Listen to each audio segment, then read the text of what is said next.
Então tá, pessoal, estamos aqui no auad.com.br, mais uma aula de circulação geral da atmosfera, a circulação número 2. Lembrem, quem não assistiu aquela aula de circulação 1 é muito importante, gente, porque a gente vai explicar as dinâmicas entre as pressões, os comportamentos gerais e a influência da rotação da Terra. Essa aula aqui é como se eu pegasse o globo, ó, e esticasse numa linha principal. Percebam que eu coloco a latitude do Equador aqui, distribuo os pontos aqui, 30 graus e 30 graus, boto mais ou menos a latitude do círculo polar aqui e os polos separados, ou seja, pego a Terra de um polo a outro e estico isso para a gente poder analisar como se comporta a dinâmica do ar de uma forma geral. Perfeito? Muito importante. Vamos lá. Começando aqui, como eu disse para vocês na aula anterior, quando eu tenho, revisem a aula de movimentos da Terra, quando eu tenho essa dinâmica de ascensão de ar, é muito importante sempre associar, quando eu falo em atmosfera, a ascensão de ar com baixa pressão e altas temperaturas. As mais elevadas temperaturas que eu tenho são na proximidade do Equador, perfeito? Por isso, mais ou menos no Equador, eu começo um processo lento de ascensão de ar. E eu posso colocar para vocês, associar essa ascensão como zona de convergência intertropical. Anotem isso, zona de convergência intertropical, a ZCIT. É onde eu tenho a baixa pressão equatorial atraindo ventos para ela. Um nome importante aqui, gente. Esses ventos aqui que eu coloco para vocês, eles têm um nome, ó. São os ventos alísios. Quem são os ventos alísios? São os ventos levados das altas pressões tropicais em direção ao Equador. Vão ser fundamentais para o El Niño. Então, alta pressão tropical, ventos em direção ao Equador, chamam alísios. O ventinho 2 aqui, ó, esse ar que subiu, perceba que ele sobe no Equador, vai ficando mais denso e vai cair. Esse ar que sobe, é muito importante você saber o nome dele, ó. São os contralísios. Ah, que difícil, né? Muito difícil. Alísios. Então tá aí. Alísios e contralísios formam essa célula de circulação. Percebam que parece uma circulação própria de convecção, né? Entre o Equador e o trópico aqui. Essa zona de convecção vai ter um nome. Chama célula de Hadley. O que é a célula de Hadley, então? A ascensão equatorial, o contralísio, a alta pressão tropical, volta para o Equador, formando um circuito. Esse circuito foi descoberto por um climatólogo chamado Hadley, então, célula de Hadley. Anotem isso que é importante.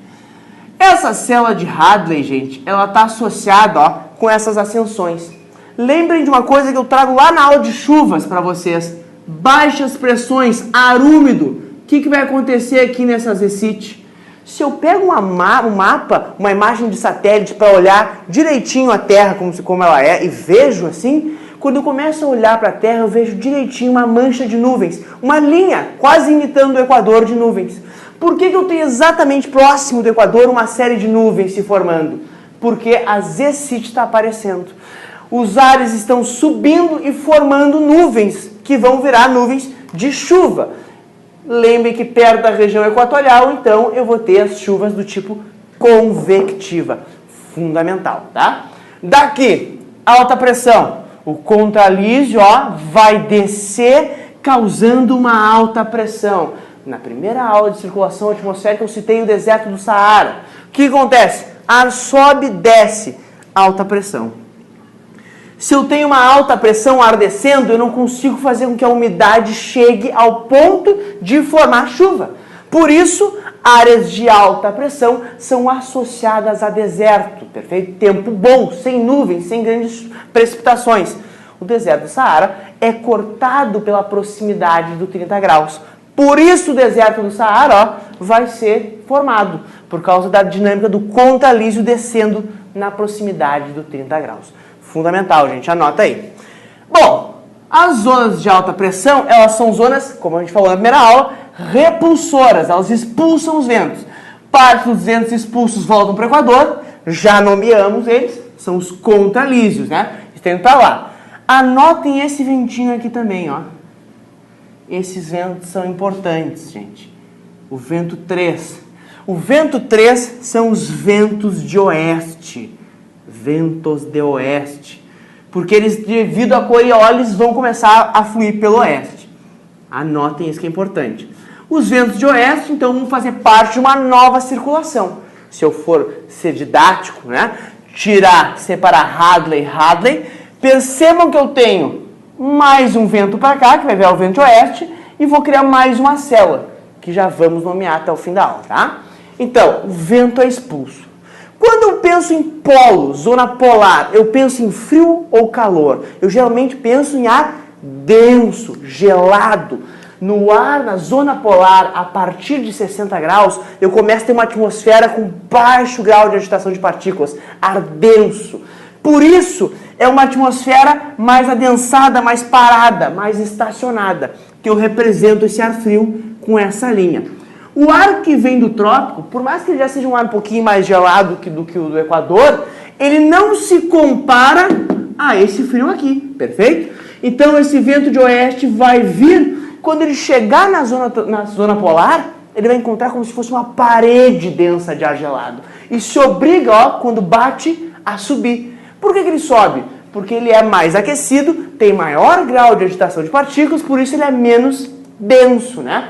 Se ele sobe no contato de massas, ele alivia aonde ele está deixando, né? Está subindo, causando uma baixa pressão. Isso é muito importante. Contato entre massa fria e massa quente, eu posso associar a baixas pressões. E, como eu disse na aula de chuvas, começa a formar um tipo específico de chuva. São zonas de chuva frontal. Muito importante. Por que chuva frontal? Frente, contato de massas. Equador, chuvas convectivas. Aqui perto dos 60 graus, chuvas do tipo frontal. Contato entre as duas massas. Muito importante. Isso se repete desse lado aqui também, né? Isso acontece para todo mundo. Muito emocionante. Tá? Isso aqui acontecendo, eu vou misturar as massas. Conforme ela vai ficando gelada, a tendência é que o ar caia lá no polo, ó. Vai ser descensional. Por quê? Porque está muito frio, o ar vai se adensar de novo e desce no polo. E do polo ele vai ser expulso de volta aqui para os 60 graus. Perfeito? De uma forma geral, o que a gente está vendo? Os ares se elevam no Equador por causa da incidência da radiação solar, descem no 30 graus, causando uma alta pressão. Essa alta pressão expulsa os alísios para o Equador, os ventos de oeste para os 60 graus, encontra uma frente polar, gera chuvas do tipo frontal, depois eu tenho uma zona descensional de alta pressão nos polos, né? Macete para vocês, gente. Botem essas latitudes 0, 30, 60, 90, de 30 em 30 e escrevam BABA. E assim vocês vão ter, ó, baixa, alta. E isso ajuda a resolver muitas questões, pessoal. Então, de forma geral, baixa equatorial, alta tropical, baixa aqui no círculo polar e alta nos polos de novo, por causa de toda essa configuração. Isso é muito importante, anotem esses nomes. Por último, gente, só percebam que eu disse que ia nomear essa célula aqui, né? Essa célula tem um nome legal, ó, Ferrel.